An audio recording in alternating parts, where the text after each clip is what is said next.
There are nights on live television when something happens that no producer planned for, and no network prepared for, and no guest was supposed to allow. Nights when the careful architecture of formatted talk show segment, the lights and the desk and the comfortable couch and the host's practiced ease, suddenly becomes a setting for something raw and unscripted and completely impossible to contain. This was that kind of night, and it began the way all the most explosive things begin, not with a warning, just with a question that the room was not ready for. Jimmy Kimmel did not open with his usual warmth. He walked to the edge of the stage with the microphone already in hand, and before the applause had fully settled, he looked directly into the camera with the expression of someone who has made a decision about what kind of night this is going to be and has no intention of revisiting it. Folks, tonight is not a normal night on this show. We have heavy guests, heavy questions, and we are not dodging anything. He paused just long enough to let the word heavy land. Please welcome President Donald Trump and his daughter, Ivanka Trump. The applause was immediate and loud. But even inside the noise, there was a quality of anticipation that the regular audience response did not usually carry. Something had been circulating for weeks. Rumors that had started in the corners of political commentary and spread into the mainstream until they were everywhere. The kind of thing that people discuss in hushed voices in rooms where they feel safe, then suddenly find themselves unable to stop discussing in any room at all. Trump came out first. The familiar entrance, chest forward, shoulders back, the smile that had been constructed over decades into a signal of impenetrable confidence. But tonight the smile was slightly tight at the edges, the kind of tightness that appears when the muscles underneath are not fully committed to the expression being asked of them.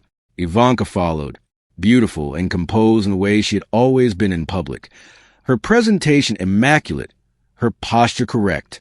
She sat beside her father on the couch and crossed her hands in her lap, and looked at Jimmy with the expression of someone who is already working very hard to appear to be doing nothing at all. Jimmy did not let them settle. For weeks, he said, the whole country has been talking about one thing, the question of whether Barron Trump is Melania's biological son, or whether he is, in fact, Ivanka's child. The words hit the studio the way a stone hits still water. The ripple moved visibly through the audience, gasps starting in the front rows, and moving backward, a few people covering their mouths. Trump sat up straight immediately. His smile dropped completely. Lies, he said, and his voice had the full projection of someone who has been preparing that single word since he accepted the invitation. Fake news. They make up stories because they cannot beat me any other way. Barron is my son with Melania. End of story. Jimmy raised a hand calmly. Mr. President, the questions are everywhere. You came on the show tonight, knowing we would ask, so let's talk about it openly. Beside Trump, Ivanka sat very still, her lips pressed together. Her eyes moved once to her father, and then back to the desk in front of her. The movement was small and quick, but every camera in the studio caught it. The first image appeared on the screen behind them without introduction. Barron at 2 years old, the small suit, the wide eyes, and Ivanka beside him, her cheek pressed against his hair, her arm wrapped around him with the specific quality of physical closeness that carries particular meaning when you look at it long enough.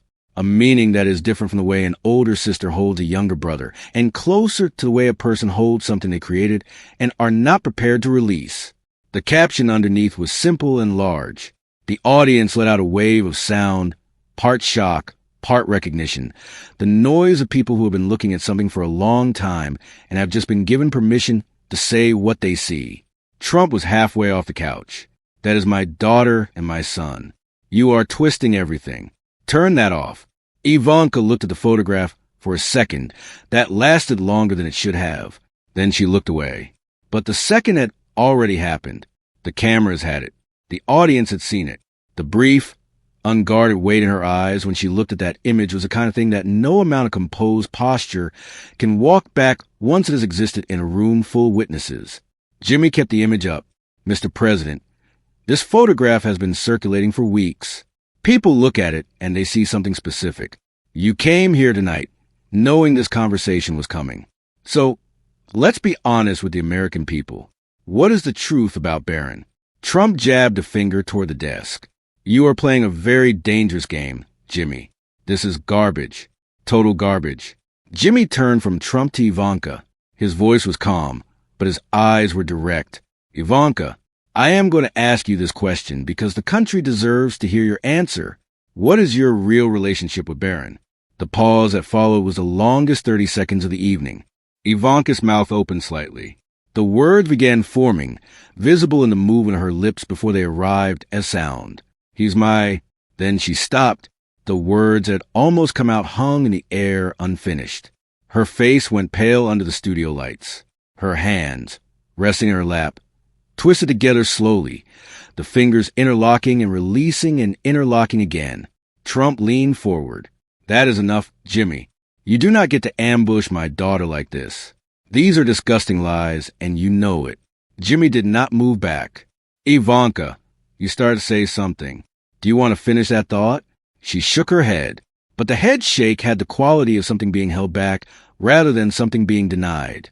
The first envelope came out from under the desk without ceremony, a clear plastic folder, held up so the cameras could document it from every angle. This is a handwritten letter from Melania, dated 2006, Jimmy said. He opened it and read from the page in a voice that carried no editorial addition, just the words. I cannot have more children. The doctors made that very clear after complications. We will need to find another way if we want another baby. The studio absorbed this in the way large spaces absorb large things. Slowly, then all at once, the gasp spread from front to back. Several people whispered to the person beside them. One person near the back spoke at a volume. The microphones picked up. Trump came off the couch. He reached across the desk with both hands, going for the microphone in Jimmy's grip, his voice booming above the studio noise. That letter is fake. You are trying to destroy my family on live television. Turn the cameras off. Stop this broadcast right now. Jimmy pulled the microphone back and shook his head. We are not stopping, Mr. President. The American people are watching. They have waited long enough. Security guards near the stage moved forward, not touching anyone yet, but present in the space in a way that bodies become present when the situation in a room has shifted past a certain threshold. Trump sat back down. His breathing was audible. His eyes had not left Jimmy's face, and what was in them was no longer the controlled fury of man performing anger for strategic effect. It was something more unmanaged than that. The second envelope was thicker. Jimmy held it up to the cameras, then opened at the desk and extracted the top document. These are Barron's hospital records from 20 years ago, he said. He turned the page toward the camera, so the text was visible, in clear medical handwriting and printed text.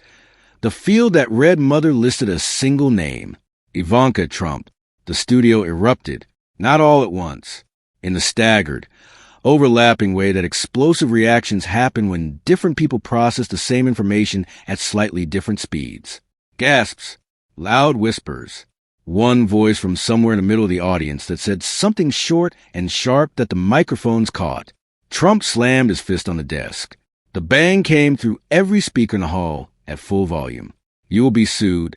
You are finished, Kimmel. I will destroy you in this show and every person involved. You hear me?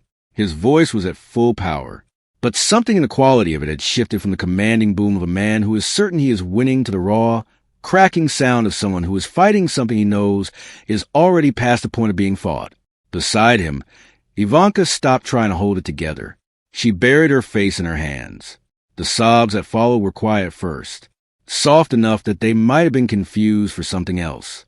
Then louder, her shoulders moving, the sound of genuine breakdown happening in real time under the full brightness of studio lights in front of millions of people watching at home. Her makeup tracked down her face, her carefully constructed public composure, the thing she had maintained across every interview and every appearance and every public moment across a decade, was gone. Oh, God, she whispered between sobs. The microphone caught it. The studio heard it. Trump turned to her. The fury in his face shifted briefly into something between panic and confusion. He reached for her arm. Ivanka, stop, he said, his voice low, close to her microphone. But she pulled away slightly, just enough, and kept crying. The DNA chart appeared on the screen behind him, a comparison table. Clear columns, numbers in red and green. Jimmy explained what the audience was looking at in the same steady voice he had used throughout. This is a preliminary DNA report. It proves Melania is not the biological mother. The genetic match with Ivanka is exactly consistent with what exists between a parent and a child. 50% shared DNA. Someone in the back of the studio said something short and disbelieving. The microphones caught the first word. Trump stood halfway up from the couch, his knuckles white against the armrest. "Everything here is fake," he yelled, his voice cracking on the last word. "You made this up. This is a witch hunt." But even as he shouted, the number stayed on the screen, bright and still, next to Ivanka, who was no longer able to look at anything in front of her. Her eyes were fixed on the floor, fresh tears still falling. Then Ivanka rose from the couch. Her legs were unsteady under her. The elegant, composed woman who had sat down on that couch 40 minutes earlier was visibly gone. What stood in her place was someone who had been carrying something very heavy for a very long time and had reached the exact moment when the weight became impossible to keep lifting. "I carried him," she said. The words broke out of her the way things break out when a seal that is held for years finally gives way all at once. Not gradually. Completely. Barron is my son. I gave birth to him. But I was 19. Dad made me hide it. He said it would ruin everything for the family. He said no one could know. The studio absorbed this with the specific silence of a space that has no available response to what has just entered it. Several seconds in which nothing moved and no one spoke, and the only sound was Ivanka's uneven breathing and the faint ambient noise of the building around them. Trump grabbed her arm. His voice dropped to a register that carries more threat than a shout. "Ivanka, stop talking. Shut your mouth right now. You are destroying us. Do not say another word, or you will regret it." The studio heard every word. The hot microphone delivered them to every speaker in the room, and to every device carrying the broadcast, in every home where the show was playing. Ivanka flinched, but she did not stop. The audio clip that Jimmy played next was short. A young woman's voice, clearly Ivanka's, but younger, the specific quality of a voice that belongs to a person who has not yet learned to modulate it into the careful, controlled instrument it would become. "My father doesn't want anyone to know," the recording said. "He told me to keep it secret. No one can find out I'm the real mother. Please just help me with the paperwork." The audio cut off. The silence that followed had a different quality than all the previous silences. It was a silence of something that has been said in a private place in the past and has just been released into a public place in the present. And the two versions of the thing existing simultaneously in the same room create a kind of dissonance that takes a moment to resolve. Trump shot up from his seat completely. He pointed. He shouted. He took a step toward the desk. "This is a witch hunt. You planned all of this. You and your fake evidence and your cheap tricks. You are trying to destroy my family on live television for ratings." Security closed the distance quickly, not grabbing him, just present in the space between him and the desk, their bodies communicating the boundary clearly. Jimmy stayed behind the desk. "Mr. President, please sit down. The truth is coming out whether you like it or not." Congresswoman Jasmine Crockett appeared on the big screen. She was seated, looking directly into her camera, with the composed and deliberate expression of someone who has been waiting for this specific moment and arrived prepared. "I have been sitting on this information for some time," she said. "But tonight, it is time to show the truth." She held up a scanned document on her screen. This is an internal email from Trump Tower dated 2006. It instructs building staff to prepare a private medical suite for Ivanka Trump's delivery and specifically orders that everything be kept confidential on direct orders from Donald Trump. No leaks. No records. This was a planned cover-up from the beginning. Organized. Deliberate. Documented. Trump's voice came back immediately and loud. "She is a liar. Jasmine Crockett is a total liar and a lowlife who will say anything." He turned toward Ivanka, expecting the defense she had always provided, the instinctive loyalty that had been one of the reliable architecture pieces of the Trump public image for 2 decades. Ivanka said nothing. She sat with her eyes on the floor and her hands in her lap, and said absolutely nothing at all. The silence where her defense should have been was louder than anything that had been said out loud all evening. Crockett continued. She picked up another page and read from it slowly. Dad, I cannot hide my son forever. He is growing inside me, and I am scared every day. Please do not make me give him up like this. I want to be his real mother, not pretend he is just my little brother. I cannot keep living this lie. It is tearing me apart. She finished reading. The studio held the words in the way a room holds the last note of something after the instrument has stopped. Everyone in it sitting with a specific weight of hearing a private thing in a public place. Ivanka closed her eyes. Fresh tears came. Trump had finally reached the bottom of what he had available to offer in response. He turned off his own microphone with a sharp click and announced he was done. Jimmy stood up behind his desk. Mr. President, if you walk off this stage right now, the questions will not stop. Millions of Americans are watching this live. The story does not get smaller when you leave the room. It gets larger. Sit down and face it. Trump stopped at the edge of the stage. His back was partially to the cameras. His breathing was visible from the audience. Then he took one step back toward his seat, then stopped again, caught between the exit and what he had left behind on the couch. The third envelope appeared on the desk. Jimmy opened it and extracted 2 documents. An ultrasound image. Patient name printed clearly at the top. Ivanka's name. From 2006. And a birth certificate with a signature at the bottom in Ivanka's own handwriting. Ivanka stared at the papers on the screen. Then she collapsed forward, her face in her hands, sobbing louder than she had yet that evening, her whole body shaking. Everything she had held together for 20 years releasing at once in front of the full studio and the full broadcast audience. Yes, she said through the sobs, her voice fractured but audible. Barron is my son. I gave birth to him.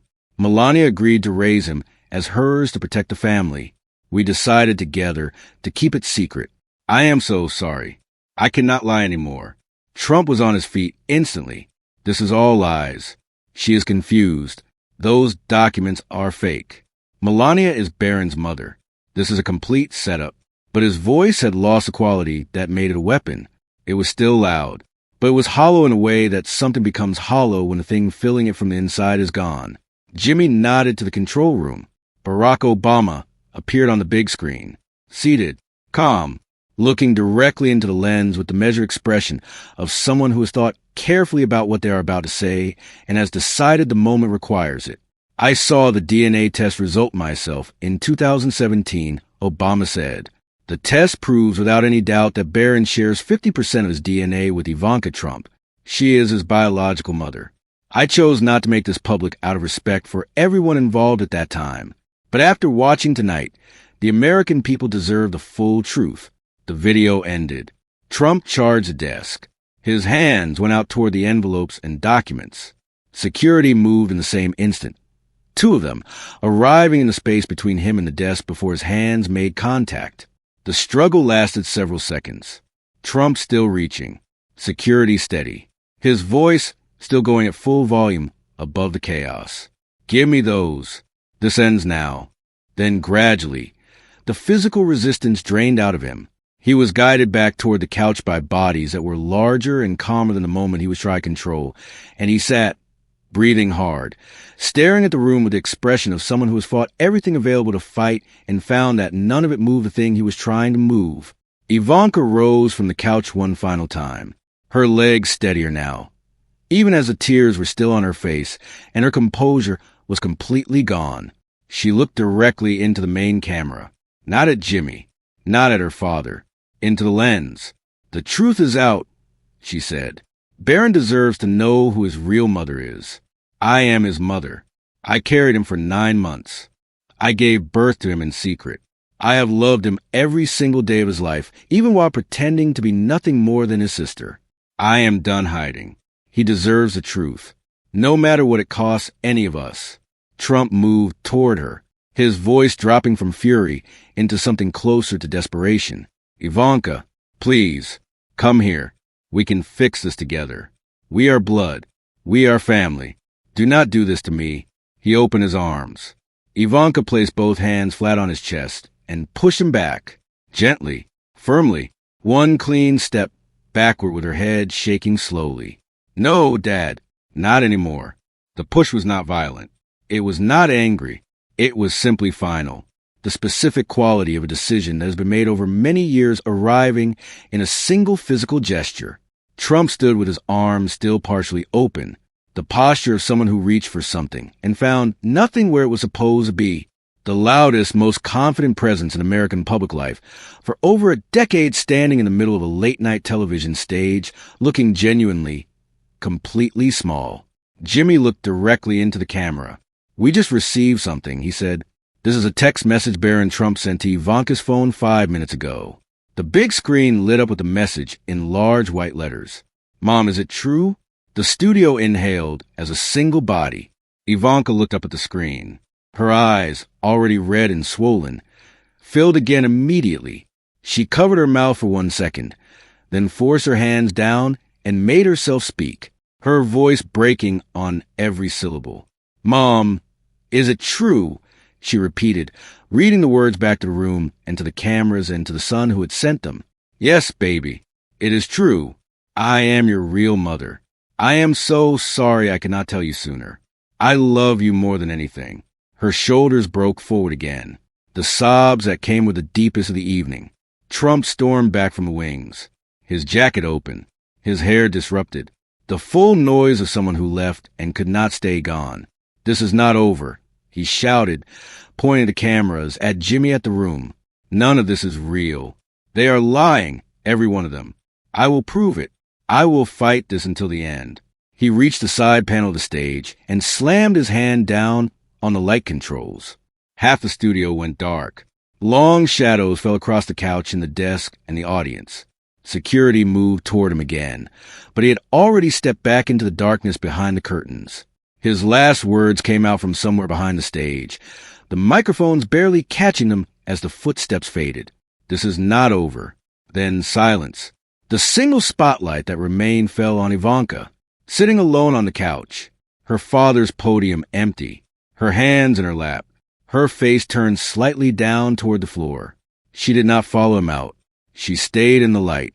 Jimmy looked into the camera one final time. "America," he said, his voice quiet and serious. "The truth does not always arrive in the way anyone planned or in a room anyone prepared for. But tonight it arrived here. And the only question that matters now is what we do with it." The screen faded to black.